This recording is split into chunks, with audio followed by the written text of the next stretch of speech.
एक बार की बात है, मैं अपने घर से बाज़ार की ओर जा रहा था। मेरे घर से बाज़ार तक जाने का रास्ता काफ़ी सुनसान रास्ता पड़ता था। कुछ दूर के रास्ते में कोई भी नहीं रहा करता था। मैं रोज़ इसी रास्ते से बाज़ार जाया करता था। आज भी मैं इसी रास्ते से बाज़ार जा रहा था। मुझे रास्ते में एक लड़की मिली जो बहुत ही डरी हुई थी।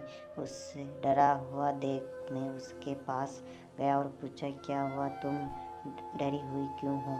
लड़की ने कुछ लड़कों की ओर इशारा किया। मैं समझ गया। मैं अपने साथ उस लड़की को लेकर उन लड़कों के पास गया। मैं उन लड़कों को कहा, क्या तुम्हें शर्म नहीं आती? काफ़ी कुछ कहने के बाद उन लड़कों को अपनी गलती का एहसास हुआ। उन्होंने लड़की से क्षमा मांगी। फिर मैं बाज़ार की ओर जाने लगा। उस लड़की ने मुझे रोका और कहा, मैं यहाँ पर नहीं हूँ, मुझे रहने के लिए किराए का घर चाहिए, क्या आप मेरी मदद कर सकते हो?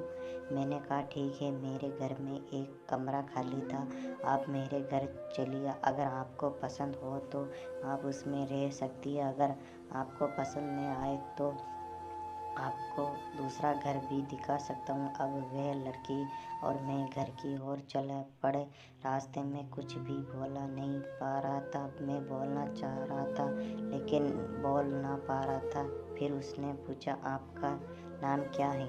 मैंने कहा, राकेश। और आपका नाम?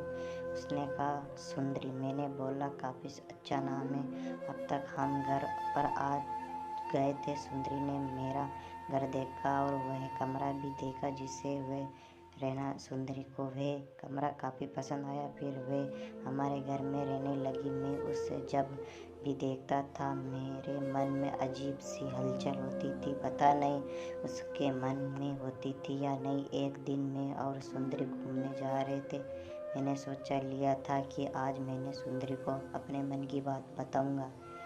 हम अपने घर से बहुत दूर सड़क पर थे। हम बाइक में चल रहे थे। मैंने सुंदरी से कहा, मुझे तुमसे एक बात कहनी है। सुंदरी से कहा, मुझे भी तुमसे एक बात कहनी है। मैंने कहा, बोले।